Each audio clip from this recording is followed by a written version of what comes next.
नमस्कार। आज हम लोग यहाँ पे जब इकट्ठा हुए हैं वो हम एक स्कैम को खोलने के लिए इकट्ठा हुए हैं कि ये 2500 करोड़ का जो स्कैम है वो है क्या। जितने भी मेरे भाई यहाँ पे डीजे एसोसिएशन चलाते हैं उनको अगर आप सबको पता हो तो उनको किसी भी प्रोग्राम को करने के लिए जितनी भी म्यूज़िक कंपनियाँ हैं जिसके अंदर जैसे जॉली जी ने बताया नोवेक्स है, PPL है, IRS है, ये सारी कंपनियां जो है पैसे लेती हैं, चाहे वो मैरिज का छोटा सा फंक्शन हो चाहे वो रिंग सेरेमनी हो, और वो सारे का सारा जो है ये पब्लिक का मनी है और पब्लिक के ऊपर ही उसकी कॉस्ट पड़ती है। लेकिन पब्लिक को ये बेचारों को पता ही नहीं होता कि हम लोगों को उन लोगों को पैसा देना पड़ रहा है जिनके पास लाइसेंस ही नहीं है और बिना लाइसेंस के वो हमारे फीस इकट्ठी कर रहे हैं। उसके कारण हम लोगों ने जो ये सारे की सारा इकट्ठा करके अवेयर करने के लिए आप लोगों को ये सारा प्रोग्राम किया है कि आपका कोई भी फंक्शन होता है जब तो बिना लाइसेंस वालों के अगर हम प्रोग्राम करते हैं तो जनता उस चीज़ के लिए किसी को भी पैसे ना दे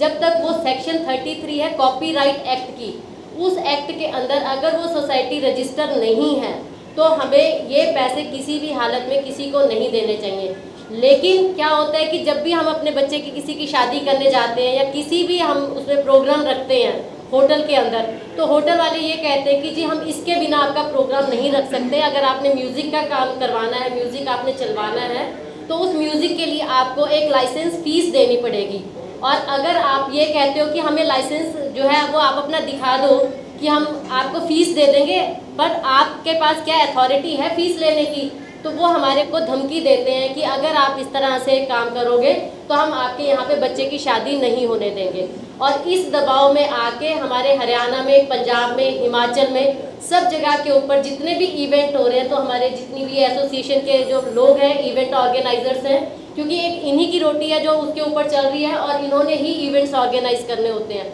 तो ये उनके दबाव में आके उनको जो है इलीगल तरीके से फीस जो है वो देते हैं। मैं यहाँ पे इस मंच के उससे ये करूँगी कि जिस तरह से हमारा पीछे स्लोगन भी है सबका साथ सबका विश्वास, इसी हिसाब से मैं सब लोगों से जितने भी हमारे डीजे एसोसिएशन के लोग आए हुए हैं उनको ज़रूर अवेयर करना चाहूँगी कि आप सारे के सारे इकट्ठे होके एक ये स्टैंड लो कि हम लोग जो है ये पैसे लाइसेंस के जब तक हमारे को ये लाइसेंस नहीं दिखाते और ये कहते हैं कि सिर्फ हमने अप्लाई किया हुआ है। आपको भी पता है अगर आप पासपोर्ट अप्लाई कर दो तो क्या आप किसी भी फ्लाइट में चढ़ सकते हो? इंटरनेशनल कभी भी नहीं चढ़ सकते। तो इसलिए इन्होंने सिर्फ लाइसेंस को अप्लाई किया है अभी, तो जब तक ये लाइसेंस नहीं लेते सारी की सारी एसोसिएशन वालों को मेरी ये रिक्वेस्ट है कि सारे के सारे इनको पैसा देना बंद करें। अब बात आती है कि अगर पैसा यहाँ नहीं देंगे तो कहाँ देंगे, तो सोसाइटी रजिस्ट्रेशन एक्ट के अंदर एक और प्रोविज़न है कि हम सरकार से जो है ये बिल्कुल रिक्वेस्ट कर सकते हैं कि एक आप अपना इंडिपेंडेंट जो है एडमिनिस्ट्रेटर अपॉइंट कर दो, ताकि जो भी प्रोग्राम की फ़ीस है, क्योंकि बिना फीस के हम कोई काम नहीं कर सकते, तो हम उस एडमिनिस्ट्रेटर को जो है वो अपने पैसे लाइसेंस के देने को तैयार हैं। वो एडमिनिस्ट्रेटर की आगे अपनी मर्जी होगी कि जिसके पास लाइसेंस है डिस्ट्रीब्यूशन जो है वो वहाँ पे अपने तरीके से कर सके। तो इसलिए मैं सबसे रिक्वेस्ट करती हूँ कि इस चीज़ के लिए ज़रूर जितने भी एसोसिएशन वाले हैं वो सरकार के सामने जो अपनी प्रेजेंटेशन रखें कि एक एडमिनिस्ट्रेटर अपॉइंट किया जाए ताकि उसको हम लाइसेंस फीस जो है वो दे सकें। उसकी आगे डिस्क्रिप्शन होगी कि जिसके पास लाइसेंस है गवर्नमेंट का वो आगे उनमें डिस्ट्रीब्यूट कर सके।